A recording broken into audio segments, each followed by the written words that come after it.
ఆ ఏక్ అనేది ఆ భిన్నత్వంలో ఏకత్వం యూనిటీ గురించి తీసినట్టుగా ఉంది.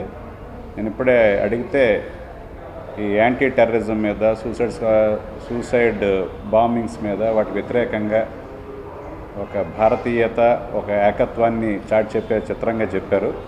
సో ఇలాంటి చిత్రాలు స్వచ్ఛ భారత్ అనే కార్యక్రమం జరుగుతున్న ఈ సందర్భంలో ఇలాంటి సినిమాలు కూడా రావాలి. కొత్తదనం వల్లే తెలుగు సినిమా ఎప్పుడు సజీవంగా ఉంటుంది. ఆ కొత్తదనం ఎప్పుడు కూడా సినిమా పరిశ్రమలో ఎప్పటి నుంచో ఉన్న దర్శకులు కథ రచయితలతో కాకుండా బయట నుంచి వచ్చిన ఫ్రెషర్స్ వల్ల ఎక్కువగా ఆ కొత్తదనం అనేది వస్తూ ఉంటుంది. సో అందుకే సినిమా పరిశ్రమ ఎప్పుడు కళకళలాడుతూ ఉండడానికి కారణం ఫ్రెషర్స్ రావటం వల్లే. సో ఇలాంటి మంచి చిత్రాలు ఎంత కమిట్మెంట్తో కన్విక్షన్తో తీస్తారో అలాగే ఈ సినిమాని ప్రేక్షకులకి రీచ్ అయ్యే మార్గాలన్నింటినీ కూడా నిర్మాతలు దర్శకులు అందరూ కూడా అన్వేషిస్తూ ఉండాలి. సో సినిమా అనేది ఒక మంచి సినిమా తీయటమే కాదు, ఆ మంచి సినిమాని ఇది మంచి సినిమా ఒక కన్విక్షన్ తీసాం, ఒక నావెల్ థాట్తో తీసామని చెప్పడం కూడా ప్రేక్షకులకి చాలా అవసరం.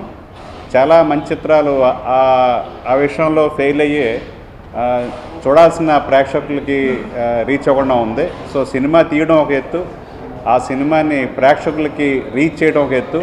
సో దానికి ఎన్ని మార్గాలు ఉంటాయి అన్ని మార్గాలు కూడా ఇప్పుడు వస్తున్న కొత్తగా వచ్చిన నిర్మాతలు కానీ దర్శకులు కానీ ఆ సినిమాలో పార్ట్ అండ్ పార్సల్ అయిన నటులు టెక్నీషియన్స్ అందరూ కూడా ఓ సినిమాని ప్రేక్షకులకు తీసుకెళ్ళడానికి చాలా కృషి చేయాల్సిన అవసరం ఈ రోజుల్లో ఉంది. ఎందుకంటే పబ్లిక్ చాలా ఎంగేజ్డ్గా ఉన్నారు, వాళ్ళ కెరీర్స్లో చాలా బిజీగా ఉన్నారు.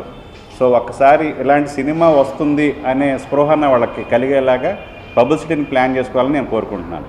అలాగే ఈ సినిమా ద్వారా హీరోగా పరిచయం అవుతున్న విష్ణు నాకైతే ఒక హాలీవుడ్ హీరోని చూసినట్టుగా ఉంది తన ఫిజిక్. సో తనకి చాలా సన్నిహిత సంబంధాలు ఉన్నాయి కొందరు హీరోలతోటి తన కోచ్గా.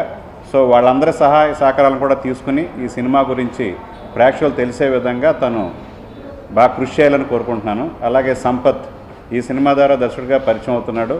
సో వెల్కమ్ టు TFDA, మా తెలుగు ఫిలిం డైరెక్టర్స్ అసోసియేషన్కి ఆహ్వానిస్తున్నాం. అలాగే ఈ సినిమాకి మ్యూజిక్ చేసిన మంత్ర ఆనంద్ గారు, అలాగే సినిమాటోగ్రఫీ చక్రవర్తి రెడ్డి, వీళ్ళందరూ కూడా, అలాగే ఎడిటింగ్ నందమూరి హరిని ఎడిటర్ని చేసింది నేనే. ఒక డబ్బింగ్ సినిమా ద్వారా అతను ఎడిటర్ చేశాను. సో ఈ సినిమాకి నందమూరి హరి లాంటి ఒక ఎక్స్పీరియన్స్ ఎడిటర్ ఉండటం నిజంగా వీళ్ళకెంతో ప్లస్ అవుతుంది. అలాగే producer come screen writer Harikrishna గారు సాఫ్ట్వేర్ ఇంజనీర్ అయి ఉండి ఇలాంటి కథను తీసుకొచ్చి ఈ కథని తనే ఇచ్చి అలాగే ప్రొడ్యూస్ చేసిన హరికృష్ణ గారు కూడా నిజంగా అభినందనీయులు. సంపత్ అండి, ఈ సినిమా ద్వారా దర్శకులుగా పరిచయం అవుతున్నాను. ఫస్ట్ ఆఫ్ ఆల్ అందరి తెలంగాణ అండ్ ఆంధ్ర ప్రజలకి దీపావళి శుభాకాంక్షలు అడ్వాన్స్డ్గా. అండ్ ఈ టీజర్ లాంచ్కి వచ్చిన మీడియా మిత్రులకి అండ్ ఫ్రెండ్స్కి థ్యాంక్స్ చెప్పుకుంటున్నాను. సో ఒక భిన్నత్వంలో ఏకత్వం అనే టీజర్ చూడగానే వీరశంకర్ గారు గుర్తుపట్టారు. అలాంటి కాన్సెప్ట్తో మేము ఒక ఏక్ అనే మూవీని చేసామండి. ఇప్పుడు ఆల్మోస్ట్ మూవీ ఫినిష్ అయిపోయిందండి. పోస్ట్ ప్రొడక్షన్ వర్క్స్ జరుగుతున్నాయి. యాజ్ సూన్ యాజ్ పాసిబుల్ మిగతా కార్యక్రమాలన్నీ ఫినిష్ చేసుకొని డిసెంబర్ కల్లా రిలీజ్ చేయాలని ప్లాన్ చేస్తున్నాం. నేను ఈ సినిమాతో ఏక్ అనే సినిమాతో పరిచయం అవుతున్నాను. మాది చాలా చిన్న సినిమా, చాలా పెద్దగా కష్టం చేశాము. కష్టంగా అందరు కష్టపడి సినిమా చేశాము. మీరందరూ మమ్మల్ని ఆశీర్వదించాలని కోరుకుంటున్నానండి. And we just need all your best wishes. Also, I'd like to thank the whole team of PVR for letting us do this press meet here. Special thanks to my good friend Mr. Sanjeev Bijli, who is the joint director of PVR. I would like to thank him for letting us do this event here. And మీరందరూ teaser చూసి మీకు నచ్చింది అనుకుంటున్నాను. Keval movies పతాకంపై నేను నిర్మిస్తున్న ఈ ఏక్ చిత్రం టీజర్ లాంచ్కి వచ్చిన మీ అందరికీ first of all thanks. And Veerashankar గారు మాట్లాడారు. మాకు సాధ్యమైనంతగా ఈ మూవీని ఎక్కువగా ప్రమోట్ చేసి ప్రజలందరి వరకు తీసుకెళ్లే బాధ్యత ఉంది. ఆ ప్రయత్నం మేము డెఫినెట్లీ చేస్తాం. I think we will be successful in that.